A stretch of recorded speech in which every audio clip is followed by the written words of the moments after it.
With all that is constantly going on in both our world and within our individual lives, I can only trust that the following, being grounded in actual, relatively recent historic events, helps in keeping hope alive.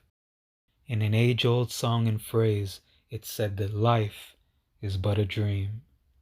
And as far as mankind is able to look back, we have been both interpreting and studying our dreams, such as found from well throughout biblical history, all the way to works done like that of by Sigmund Freud and Carl Jung, works that are still ongoing until this day. What I'm about to share with you is a treasure for thought, which highlights the magic within the moments of each of our lives. And for those of us who are at this moment going through hard times, this example is set in one of the hardest, if not the hardest disciplines known to man. Today a sport, not only with gladiatorial roots, but one of the oldest, and if not likely the oldest form of self-defense in ancient history, boxing. And though throughout the years, boxing has been the subject of dreams for many, here we'll be going over an instance of literally dreams coming true. We're about to go through excerpts from a biographical novel on Constantine D'Amato, also known as Cuss. Now, though the word great has many forms and applications, one of its traits is bringing out the very best, or in other words, the greatness from within others. And though it is about impossible to ever portray the full essence of a person, even when they are the center star of the subject in specific, it is safe to say that trait is forever intertwined with the name Cuss D'Amato, being a key role in the raising of multiple world champions and advising many others, such as in his close relationship with Muhammad Ali. But what he may be most known for is being the father figure to the youngest heavyweight champion to date, Mike Tyson. His son that was a dream come true. Now to begin, here we read over Cuss D'Amato's actual dreams as written within this book. We're going to see how they go from open and vague to what they begin to match and start to embody over time, to the manifestation of what they ultimately fully blossom into. And after I share this information with you, I will be going over the validation of it. Here are the first mentions within the book. Gradually the book slid off his lap onto the blanket, and he slipped into the half-dream state that he loved most. It was here where he did his most creative thinking. It was in these moments that he could find peace. He could rest. He closed his eyes and conjured the vision of his heavyweight. Cuss could never see the face, but could always see the gloves. Cuss could feel the rhythm of the combinations, landing in syncopation to his heartbeat. Cuss felt the sliding of the feet and the movement of the hips, the constant shifting of weight. The opponent reeled at the moment of impact, cringed with the backward lunge when the glove struck the solar plexus. Cuss saw the chest heaving as breathing became difficult. His fighter's gloves are instinctively back in tight to the cheekbones, the slide of the feet, the knees bent, the rhythm. Cuss's fighter is in complete control of his body and his mind. Now, of course, there are many things that people like and would want universally. There are different things at different stages in our lives that people may consider a dream come true to them. Some people may seemingly just happen into those situations to themselves or to others, and some people have in mind that you need to know what you want, otherwise you'll pass it right by, let alone try to actively work towards it. But perhaps, in actuality, it's a little bit of it all, as the next page describes. But in any case, or wherever someone finds themselves in between, as best you can, even when you're feeling like situations in the days, weeks, time is bombarding you, going or coming too slow or too fast, try to be responsible with the things that you do, that you like, and ultimately want. Positively use the saying, be careful what you wish for. You're about to witness an instance and where it comes true. Here we move along to points in time. We're doing absolutely no justice to detail, as with a lot. Cuss met a 15-year-old boy named Floyd Patterson, and from that point forward, dedicated one to the other, they applied themselves to building up his skill, his body, his mind, and his character. And now, being 21 years old, and just ahead of fighting Archie Moore for the championship of the world, we pick up at the second sharing of Cuss's dreams. Cuss was certain Floyd was the fighter who appeared in his dream. The dream recurred with increasing frequency. When he was awake, Cuss would imagine the fighter's face. It was a beautiful brown face with the crinkled forehead and the glorious Helsinki smile. I'd like to acknowledge a naturally occurring double depth here, whereas this is referring to Floyd's smile when he partook in the Olympic Games at the time held in Helsinki, Finland, and of course the depth that obviously this is being specifically descriptive, as obviously we're beautiful regardless of our complexion. As genuine smiles are glorious in Helsinki as they are anywhere else in our world. The heartbreaking innocence Cuss saw the idolized beauty and the breathtaking physical power of his perfect boxer, the Herculean competitor he had molded and formed and shaped, and yes, created. Nothing was going to touch what he had created. It was his. Floyd was his fighter, and Floyd was perfect. Cuss was just one step away from his holy grail, the heavyweight championship. His dream was within his grasp. Floyd Patterson not only went on to win that championship, but became the youngest heavyweight champion that had ever been at the time. Now, the following years are very telling, serving as an example of what can happen when we don't simply give up or allow things to keep us down. Though time to gather yourself, recuperate, or heal is quite natural.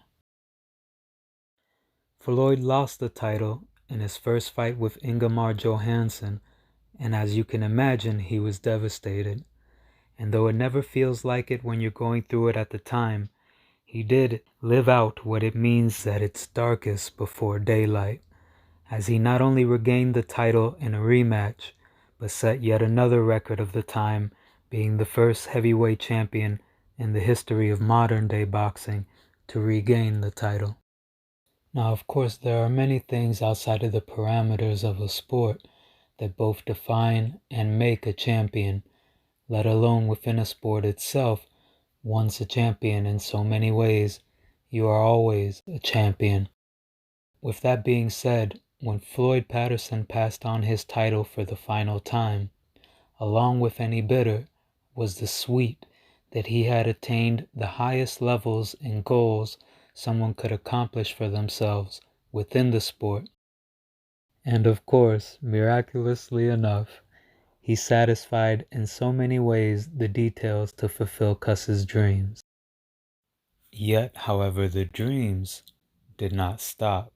When Floyd first won his championship, as may not be a surprise, there was a lot of talk across boxing gyms about Floyd Patterson and Cus D'Amato. It was no exception at the gym where, at the time a teenager, a man known as Muhammad Ali was training. One day at the gym, they had the radio on listening to an interview between Howard Cosell, a man who would later develop his own relationship with Ali, but an interview between Howard Cosell and Cus D'Amato. It was in regards to Floyd's next upcoming fight at the time, and while listening, he decided that he wanted to try to have Customato as his trainer. He heard in the interview that a press conference was to take place 2 hours away from where they lived, and so he then decided to speak with his family about attending the conference. Now, of course, this sounds like something without a high likelihood of going as he would like, but you should also know that before this, Muhammad, along with his brother Rudy, met Angelo Dundee in a similar fashion 2 years earlier, the man who, to say the very least, would become his lifelong head trainer. While Angelo and his pupil Willie Pastrano were up in a hotel room nearby, they received a phone call from 2 boys in the lobby asking to meet with them, which they accepted. Angelo and Willie were left with a lasting impression. Having spent several hours with Muhammad and Rudy, this was the main point that had their parents, Cassius and Odessa, agree that their father would take them to the conference. And though they did not directly meet with Cuss upon that occasion, they did years later, which, as you might gather from the story just shared, having his admiration and his reverence, he became one of Ali's most trusted advisors. The next dream that we read over is within this time frame.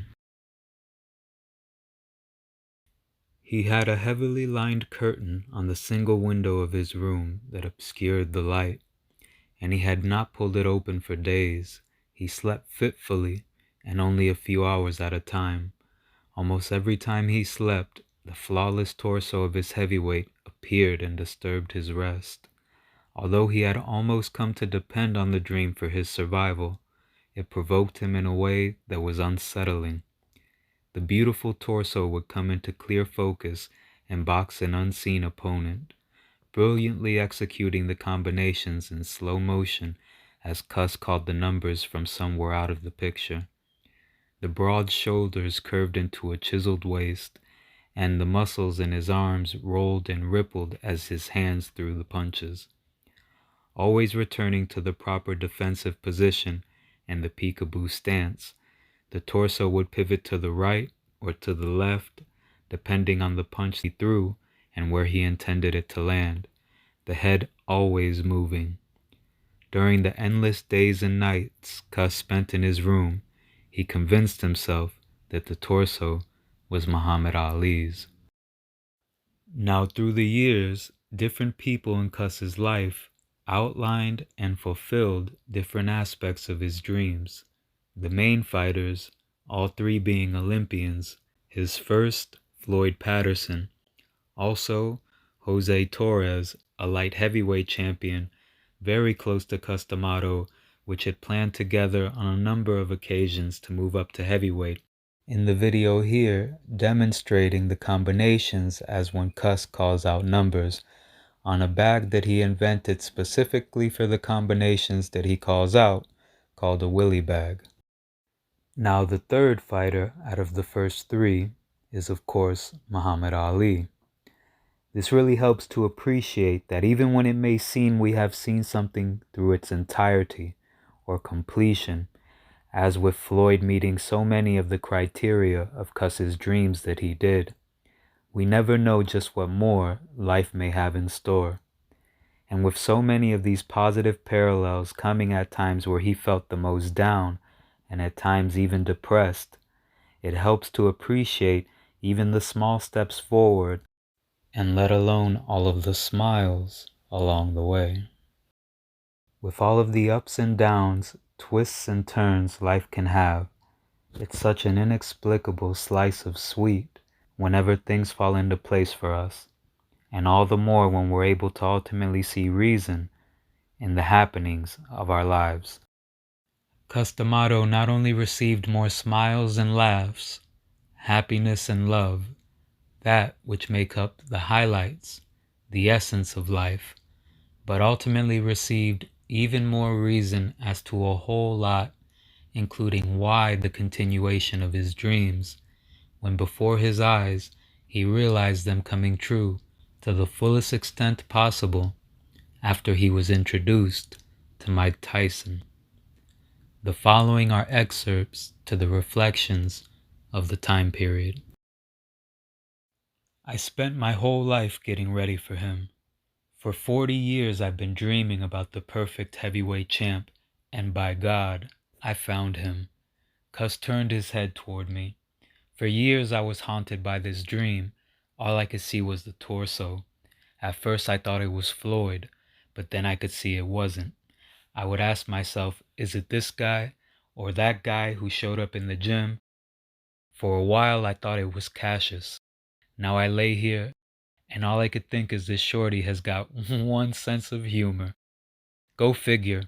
When I'm 77 years old and I can't see and I can't hear and all of my teeth fell out, shorty sends me a 13-year-old. Now, just to pause for a moment to clarify on what you may have already figured, this shorty is a nickname for God, most often used by Drew Boondini Brown, who was a close friend to Muhammad Ali and assistant trainer, most often more than likely remembered for singing poems side by side with Muhammad Ali. You gotta admit that's funny. Kind of a gotcha, don't you think? But what a gift. And now, though we all may experience this in our own ways, and depending where or what stages or situations we may be in our lives, it's insightful to see that Cuss ultimately saw that all of the good times, and also the times that weren't so good, all were needed to be where, how, and who he was in that moment. Quote, I spent my whole life getting ready for him. Who he was in that moment to, knowingly or not, be a dream come true himself for someone else. Not only for Mike Tyson, but as we follow steps back and like fashion to his dreams when mirrored, circling and cycling around different fighters, different friends, as most visible within our best moments, as they were to each other, no less than dreams come true. For those of us only getting to this story now, or even just never before to this depth, even though just surfacely we can already see some very outstanding details and similarity, one after another, from body outlines all the way to crinkled foreheads. But there is proof that someone did not simply take these similarities and details, which, being able to look back, even in themselves, can be a cause of wonder. But there is proof that someone did not simply take these similarities after the fact and make a storyline around them based in dreams. To once again say the very least, I had the pleasure of speaking with one of the authors of this biographical novel on Constantine D'Amato, a Dr. Scott Weiss. Though boxing runs through Scott's family, his first exposure that he remembers to it was through his father, when at 7 years old, together they went to see the movie Rocky. The film left such a great impression on him, he almost immediately afterwards found himself running while shadow boxing, wrapping toilet paper around his hands, and asking for a punching bag for his birthday. Serves as a reminder to us what effects that our stories within our songs, movies, or any plays of parody can have on our real lives, let alone our children. And also the aspects of our lives that may take shape within stories, as the character Rocky having so many similarities with that of yet another great by the name of Joe Frazier. And just as strikingly similar, moments between Rocky and his trainer Mickey, like that of between Cus D'Amato and Mike Tyson. And also just whose characteristics outline that of Apollo Creed. Which, still in accordance with our theme of dreams come true, as this would have been for many, Scott, while with his father, not only did happen to meet Ali, but briefly slapboxed with him as well. These glimmers and sparks of positive reinforcing light as they do for us all, helped in holding Scott through excelling in multiple forms of martial arts, and as when at its best, with life altogether. As with the building and carving of character and virtues grown and honed from the arts, he was able to channel his strengths from within himself into even further learning in life, particularly in the fields of physical therapy and in exercise physiology, a path that led him to specialize in sports medicine and ultimately be invited to be a part of 3 different Olympic Games, taking care of people, focusing not only on the healing of an injury, but in enhancing their performance, which, when done properly, equates to bettering their health. He gained priceless experiences which rooted deeply how some of the best in the world within their focuses train, rehabilitate, and also deal with the stressors of performing on the world stage, which, as Shakespeare once said, the world is a stage, and we're all actors, us all dealing with stresses in what we may be. It brings me back to what I said at the beginning of sharing this. With all that is constantly going on in the world and within our individual lives, which are both shaped from and continuously shaped from one another, I trust that this helps in keeping hope alive. So in order to do that and be as thorough as possible in sharing the truth, I needed to confirm that these dreams were actually said to have taken place by Castiamato.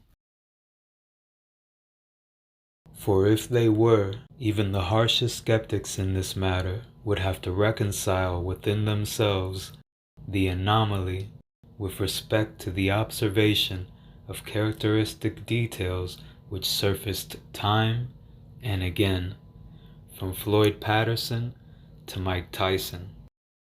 It came to be that I spoke with Scott over the phone, and after commending him on the book, and to of course extend that commendation to the co-author, Paige Stover, Scott and I briefly spoke of boxing experiences and later foods in regards to performance and ultimately health. And yes, Scott was happy to confirm that upon his research, he did acquire the rights to video and audio clips of Castiamato recounting his dreams, and that those are the very dreams etched throughout the book. He let me know that they still need to be taken from the VHS and audio tapes in which he originally acquired them and turned into more currently compatible forms to share. Of course, that's something I'll be looking to help him with so that it even further helps in keeping hope alive and further serves to settle you in that whether you call it Shorty, the Force, or any specific names from any language, any place, or any time, that very consciousness, that essence in which you are an image of, that living nature within us and all around us, well, as Cuss puts simply here, nature's a lot brighter than people think.